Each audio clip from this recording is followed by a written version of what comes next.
नमस्कार, मैं छत्तीसगढ़ अखबार के यूट्यूब चैनल इंडिया आजकल के स्टूडियो से सुनील कुमार। आज फिर मैं कुछ तकलीफदेह खबरें लेकर आपके बीच में हूं। एक तकलीफदेह खबर यह है कि आसाराम नाम का एक बलात्कारी जिसने एक नाबालिग लड़की से बलात्कार किया था, वो 75 दिनों के लिए जेल के बाहर निकला है। उसको छोड़ा गया है 75 दिन के पैरोल पर। आसाराम नाम से आपको याद पड़ रहा है, महात्मा गांधी को बापू कहते थे, उसी तरह का बापू ये अपने नाम के साथ जोड़कर आसाराम बापू बन गया था। बाद में लोगों ने इसको लिखना बंद किया बापू, जब ये अपने एक भक्त परिवार की नाबालिग छात्रा से बलात्कार के मामले में उम्र कैद पा गया, तब लोगों ने आसाराम आसाराम लिखना चालू किया। हम उसके बहुत पहले से लिखने लगे थे इसको आसाराम। बापू जैसी हरकतें नहीं थी इसकी। अब 11 साल बाद जेल से निकल रहा है ये। बीच में इलाज के लिए 1-2 दिन निकला, पुलिस ही अस्पताल लेके गई, वापस ले गई। अब 11 साल बाद इसको 75 दिन, 2.5 महीने की एक पैरोल मिली है, शर्तों के साथ जमानत मिली है कि ये भक्तों से नहीं मिलेगा, ये कोई बयान नहीं देगा, प्रवचन नहीं करेगा, इसके आसपास 3 गार्ड रहेंगे हमेशा, उनका खर्चा ये उठाएगा। ऐसी कई शर्तें हैं। लेकिन कुल जमा बात यह है कि एक नाबालिग छात्रा से बलात्कार करने वाला ये आसाराम, आपको ध्यान है, ये छत्तीसगढ़ आया था। भाजपा की डॉक्टर रमन सिंह की सरकार थी। वैलेंटाइन डे आ रहा था उस समय, जो दुनिया भर में प्रेमी प्रेमिकाओं के मिलने का दिन माना जाता है, वैलेंटाइन डे। उस वैलेंटाइन डे पे इसने कहा था कि ये वैलेंटाइन डे पश्चिमी प्रभाव वाला है, ये मनाना बंद किया जाए और इस दिन को मातृ पितृ पूजन दिवस के रूप में मनाया जाए, ऐसा आसाराम ने कहा था। उस वक्त के मुख्यमंत्री डॉक्टर रमन सिंह ने, उस वक्त का ये बापू था, इसकी बात को मान लिया था और सरकारी स्कूलों में माँ बाप के पैर धुलाना, उनकी पूजा करना, इसको औपचारिक रूप से शुरू कर दिया गया था। बाद में पता लगा कि ये वैलेंटाइन डे की जगह ये रोज लड़कियों से, किसी से इस तरह की हरकत करने वाला हो सकता था। बाद में एक नाबालिग छात्रा से बलात्कार के मामले में उम्र कैद हुई है। 75 दिन अपने परिवार के लोगों को संभाल कर रखिएगा, बचा कर रखिएगा, सुरक्षित रखिएगा। 75 दिन बाद आसाराम जेल लौट जाएगा, तब फिर चैन से घूम फिर सकते हैं। लेकिन मैं देख रहा हूँ ये हो क्या रहा है। भारत का एक भूतपूर्व प्रधानमंत्री देवेगौड़ा, उसका पोता, बेटे का बेटा कर्नाटक में, उसने तो धारावाहिक रूप से बलात्कार, एक के बाद दूसरा, तीसरा, चौथा, हजारों वीडियो क्लिप मिल गए उसके, पेन ड्राइव में डाल डाल के लोगों ने भेज दिए। सैकड़ों महिलाओं के साथ उसने बलात्कार किया। उसकी गिरफ्तारी हो गई, पहले फरार था, गिरफ्तारी हो गई, मामला चल रहा है, जांच चल रही है। ये भारत के भूतपूर्व प्रधानमंत्री देवेगौड़ा का हाल है। ये उनके पोते ने सिलसिलेवार बलात्कार किया। लोग शिकायत लंबे समय से कर रहे थे, लेकिन न देवेगौड़ा को सुनाई पड़ रहा था, न उनके बेटे HD कुमारस्वामी को, जो कि कर्नाटक के मुख्यमंत्री भी रह चुके हैं। और पोता जो है वो सीरियल रेपिस्ट था। होता कैसे है ये? एक कुछ पंजाब हरियाणा तरफ एक बाबा, जिसका बड़ा चलन है, जिसके डेरे वेरे हैं, बाबा राम रहीम, और भी जाने क्या क्या लिखता है अपने नाम के साथ वो। लेकिन बाबा राम रहीम ऐसा, और कभी वो सिखों के किसी गुरु की नकल करता है, कभी कुछ करता है, ऐसी हरकतें करता है वहाँ। वो भी बलात्कार, हत्या, ऐसे मामलों में फंसा हुआ है। बलात्कार में उसको भी कैद हुई है। ये अलग बात है कि उसकी मान्यता उस इलाके के एक समुदाय में है। तो पंजाब हरियाणा के इलाके में जब कोई चुनाव होता है, इसको पैरोल पे बाहर ले आते हैं। ये इंजन में, जैसे भाप के इंजन में पिस्टन भीतर बाहर होता था, ऐसा ये जेल के भीतर बाहर होता है। एक हाईकोर्ट ने हैरानी जाहिर की थी कि क्या मजाक बना के रखा है इसकी पैरोल मंजूर करना इस तरह से। तो बलात्कार के मामलों में ये क्या चल रहा है, मैं थोड़ा हैरान हो रहा हूँ। एक दूसरी खबर मेरे सामने है। हरियाणा के प्रदेश भाजपा अध्यक्ष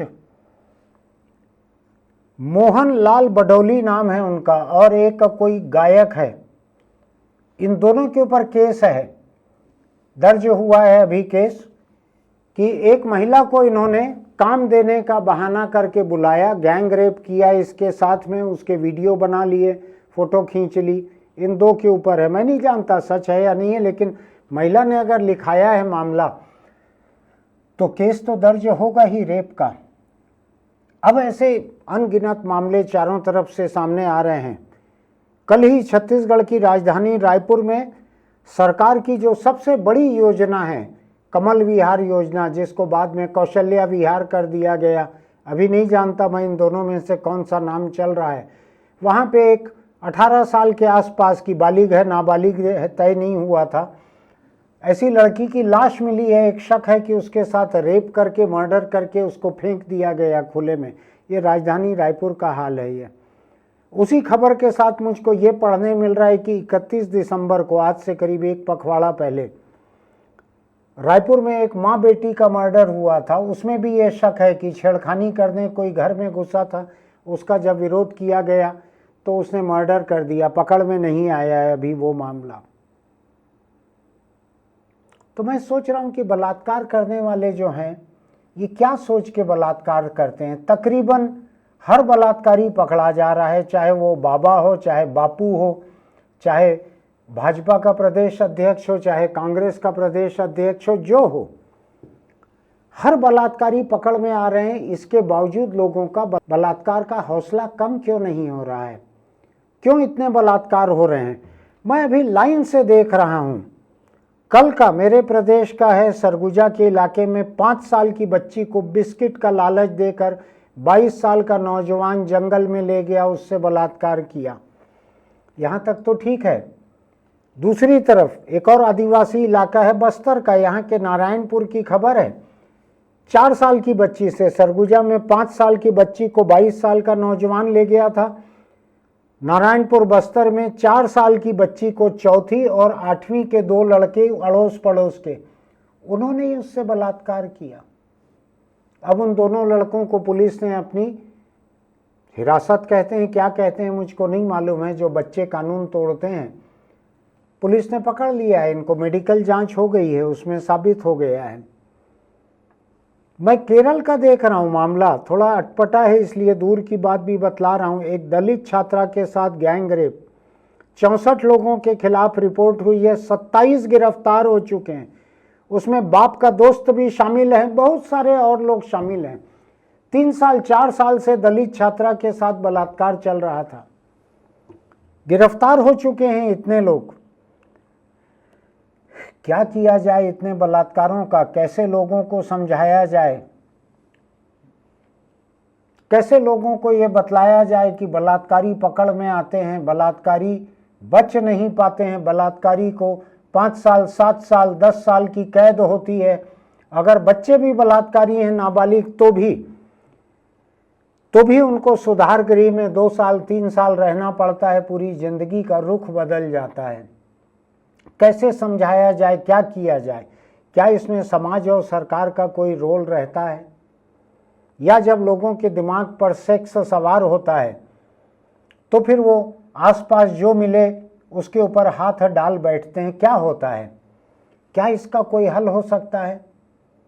मैं देखना चाहता हूं कि दुनिया के जिन देशों में प्रोस्टिट्यूशन, वेश्यावृत्ति को कानूनी दर्जा दे दिया गया है, हिंदुस्तान में भी उसको अपराध से बाहर कर दिया गया है।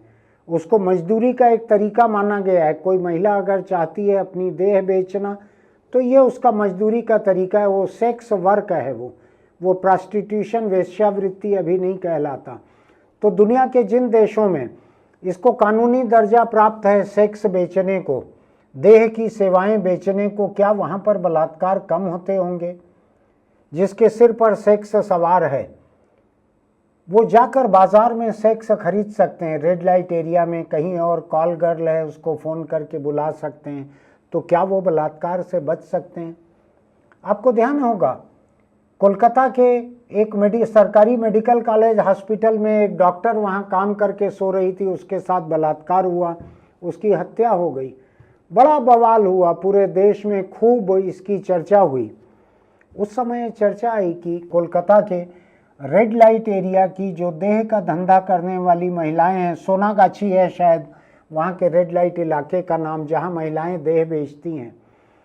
वहाँ की महिलाओं ने कहा कि अगर तुम्हारे दिमाग पर सेक्स इतना सवार है, तुमको इतनी ज़रूरत है, तो हमारे पास आ जाओ, हम तुमको मुफ्त में सेक्स दे देंगे, हमारे देह को झिंझोड़ लो, लेकिन कम से कम किसी बेकसूर के साथ बलात्कार और उसकी हत्या मत करो। आपको समझ में आ रहा है? जो पढ़े लिखे लोग हैं, जो संपन्न लोग हैं, जो कानूनी सरकारी ओहदों पे बैठे हुए लोग हैं, उनके पास हल नहीं है। देह बेचने वाली महिलाएं जो हैं रेड लाइट एरिया की, वो कह रही हैं कि आ जाओ, हमसे फ्री में सेक्स कर लो, अगर तुम किसी के साथ रेप करने के लिए एकदम उतारू हो तो, लेकिन किसी से बलात्कार मत करो। आपको लगता है, मुझको लगता है कि पाकिस्तान का मशहूर लेखक कहानीकार मंटो अगर आज होता तो इसके ऊपर एक कहानी लिखता कि सोनागाछी की महिलाएं कह रही है कि आके हमारे साथ कर लो, जो तुम उसके साथ करना चाह रहे हो उसको बख्श दो, उससे रेप मत करो, हमारे साथ कर लो आकर। आपको लगता है कि मैं, आप, सरकार, अदालत, इनमें से किसी का भी इतना हौसला है इतना त्याग करने का? और कोई उसको त्याग गिनता नहीं है। मैंने कहीं उसकी चर्चा नहीं सुनी है, मैंने कहीं उसके तारीफ में कोई बैठक हुई हो, भाषण हुआ हो, लोगों ने बहुत तारीफ में लिखा हो, ऐसा मैंने कम देखा है। कुछ लोगों ने सोशल मीडिया पर लिखा था।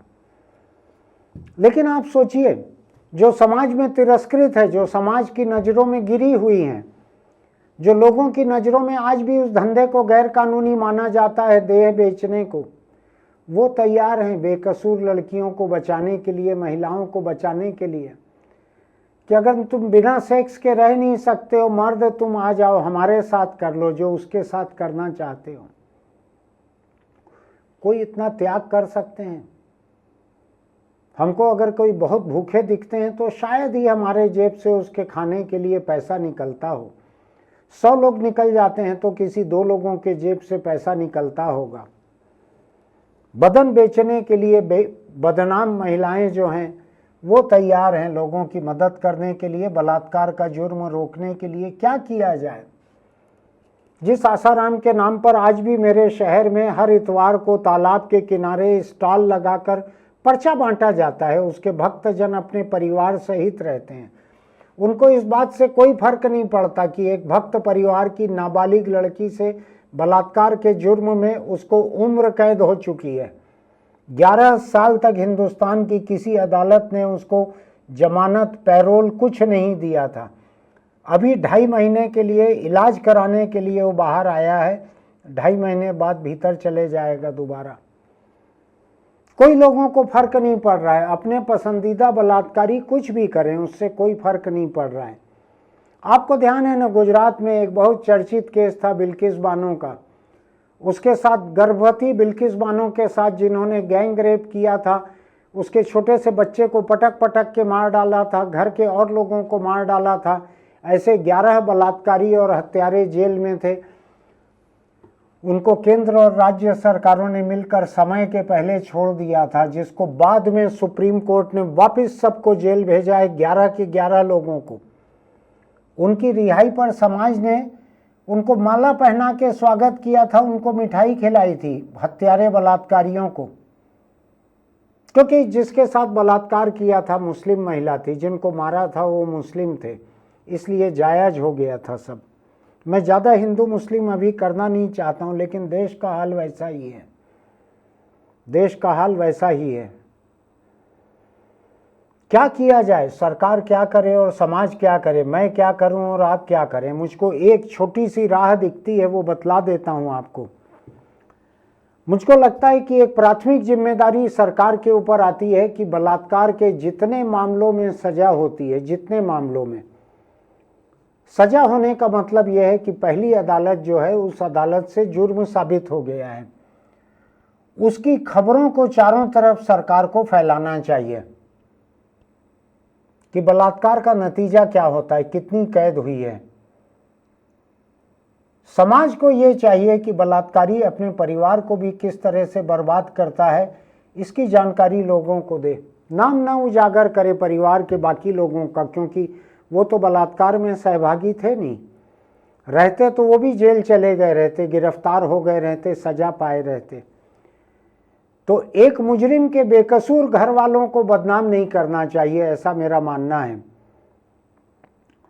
तो सरकार को और समाज को ऐसे मामलों का प्रचार करना चाहिए कि बलात्कारी का क्या हाल होता है, कैसे सजा मिलती है।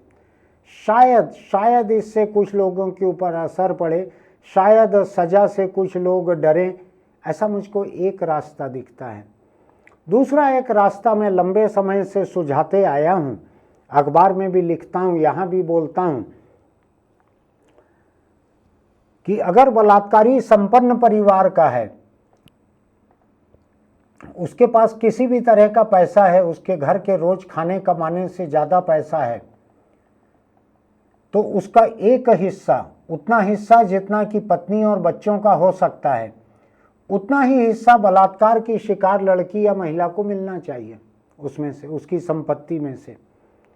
कि उसके मकान की अगर मान लीजिए 40 लाख कीमत है, तो 10 लाख रुपए उसमें से उस लड़की को, महिला को मिलना चाहिए जिससे बलात्कार किया है। 2 बच्चे और बीवी, ये 3 हिस्सा रख लें, एक हिस्सा बलात्कार की शिकार को मिलना चाहिए।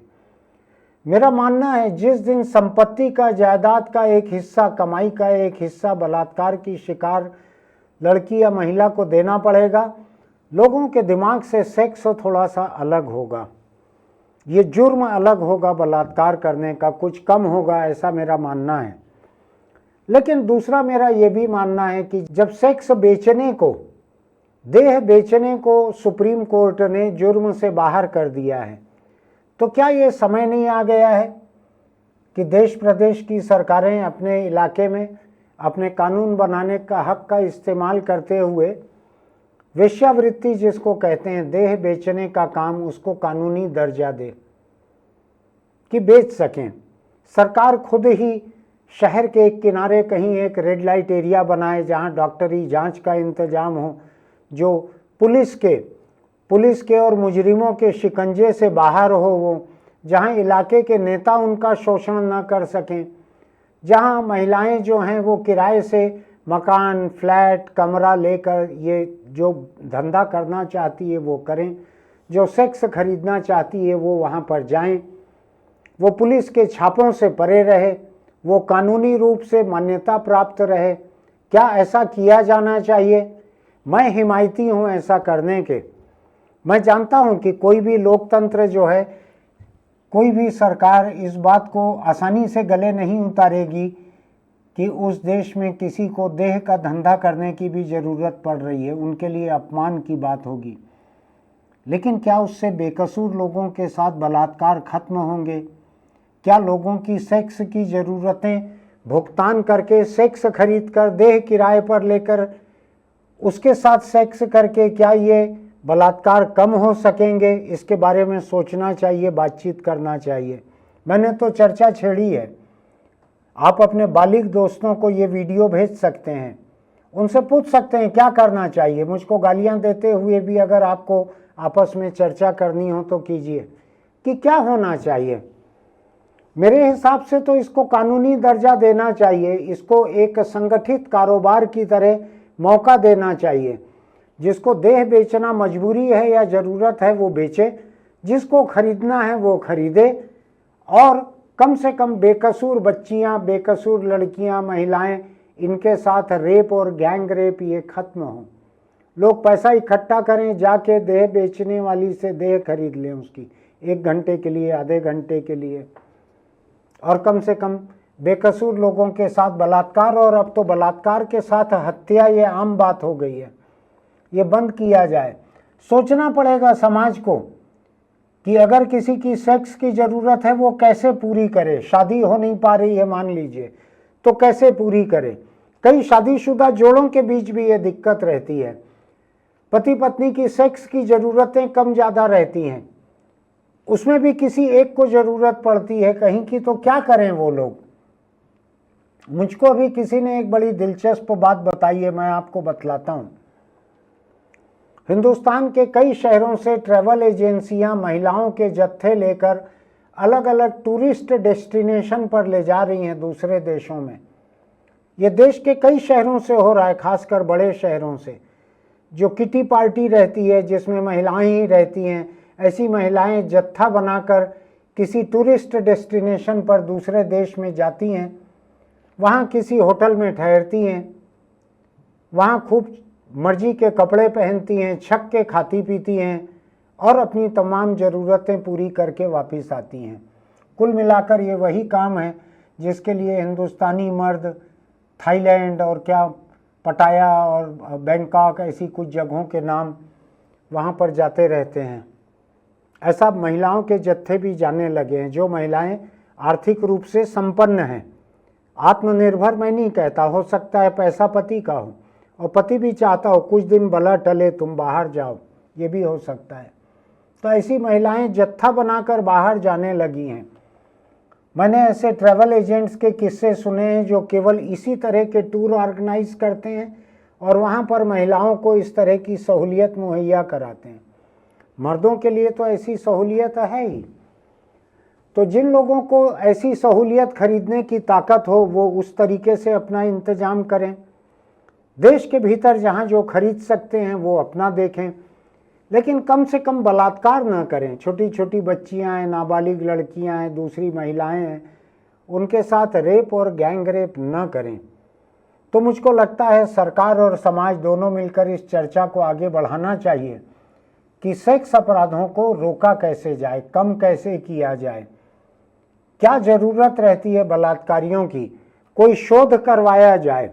किसी भी प्रदेश की सरकार, मैंने कई प्रदेशों का हाल गिनाया है अपने प्रदेश सहित, उस प्रदेश की सरकार जो है महिला बाल विकास के तहत, पुलिस विभाग के तहत कहीं भी ऐसे सामाजिक अध्ययन करवा सकती है, हर बलात्कारी से पूछ के कि आपको ज़रूरत क्या पड़ी थी बलात्कार करने की। इसको अनदेखा नहीं करना चाहिए, इसको केवल पुलिस, अदालत और जेल इसका मामला नहीं मानना चाहिए। हमको हर बलात्कार से एक सबक लेना चाहिए कि ऐसे बलात्कार आगे कैसे टाले जा सकते हैं। इतना ही है मेरे पास कहने को। इस पे चर्चा ज़रूर कीजिएगा, वरना मैं, आप, हमारे परिवार कोई भी महफूज नहीं है यहाँ पर। हम फिर मिलेंगे, इस पे चर्चा कीजिएगा, अपने बालिग दोस्तों को ये लिंक भेजिएगा। क्या किया जाए, बलात्कार को रोका कैसे जाए, कम कैसे किया जाए, टाला कैसे जाए, लोगों की देह की ज़रूरत को पूरा कैसे किया जाए, इन सब मामलों पर चर्चा होनी चाहिए। आपको अगर मेरा ये एडिटोरियल अच्छा लगा हो तो हमारे YouTube चैनल इंडिया आजकल को सब्सक्राइब कीजिएगा, नोटिफिकेशन की बटन दबाइएगा, लाइक कीजिएगा, टिप्पणी कीजिएगा, अपने बालिग दोस्तों को इसको भेजिएगा और हम फिर मिलेंगे चलते चलते। मैं ट्रैफिक की एक सावधानी का किस्सा कल का बतलाना चाहता हूँ मेरे शहर का। एक चौराहे पर लाल बत्ती हो गई, लेकिन उस लाल बत्ती को तोड़ते हुए एक ई ऑटो रिक्शा तेजी से दौड़े चले जा रहा था। उसमें दो लोग बैठे थे, लाल बत्ती में क्रॉस कर रहा था चौराहा। दूसरी तरफ से एक महिला कार से आ रही थी। ग्रीन लाइट मिल गया है, सभी लोग तेजी से आगे बढ़ाना चाहते हैं कार को। ऑटो रिक्शा सामने आ गया, उस महिला की कार की टक्कर लगी ऑटो रिक्शा को। ऑटो रिक्शा पलट गया, उसमें बैठे हुए दो लोग नीचे गिर गए, जख्मी हो गए। लेकिन ऑटो रिक्शा पैदल जाती हुई एक महिला के ऊपर गिर गया, गरीब महिला थी, पैदल जाती महिला के ऊपर गिर गया। उस महिला को हेड इंजरी हुई, गिरकर वो मर गई। पैदल महिला तो हेलमेट भी नहीं लगा सकती थी, मैं भी सजेस्ट नहीं करता ऐसा। लेकिन चौराहे पर लाल बत्ती को क्रॉस करके ऑटो रिक्शा दौड़ाए जा रहा था, कार से उसको टक्कर लगी, वो एक महिला के ऊपर गिरा, वो महिला मर गई। अब आप एक बात को सोचिए, ये राजधानी का हाल है। ये राजधानी के चौराहों पर लाल बत्ती तोड़ने वाले लोग कम नहीं हैं। मैं तो रोज देखता हूँ ऐसे लोग, मैं खड़े रहता हूँ चौराहों पर लाल बत्ती में, रोज देखता हूँ दर्जनों लोग तोड़ते हैं। आपको ध्यान होगा कुछ दिन पहले मैंने यहाँ लोगों को भड़काया है कि 4-4, 6-6 लोग अपने मोबाइल फ़ोन के कैमरे से ऐसी चीज़ों को रिकॉर्ड करें, उसको पुलिस के बनाए हुए मोबाइल ऐप पर अपलोड करें जानकारी के साथ। हो सकता है जुर्माने का एक हिस्सा आपको भी मिल जाए, न मिले कम से कम तो ये गरीब महिला जो मारी गई है कल, ऐसी मौतें तो न हो। अगर हम आप सब अपना थोड़ा थोड़ा समय निकाल कर मोबाइल पर वीडियो बनाने लगे, फ़ोटो लेने लगे ट्रैफिक तोड़ने वाले लोगों की, तो हो सकता है कि हमारा शहर अधिक सुरक्षित हो जाए। हर किसी को ऐसा करना चाहिए। आप सोच के देखिएगा, अकेले फ़ोटो मत लीजिएगा, वरना कोई आप पर हमला भी कर सकते हैं। चाकूबाजी कम नहीं होती है। 2-4 लोग मिलकर ऐसा कीजिए, वीडियो बनाइए, पुलिस के मोबाइल ऐप पे डालिए, सोशल मीडिया पे डालिए। जब लोगों को सज़ा मिलना शुरू होगी तो लोग कानून का पालन भी करने लगेंगे। फिर मिलेंगे।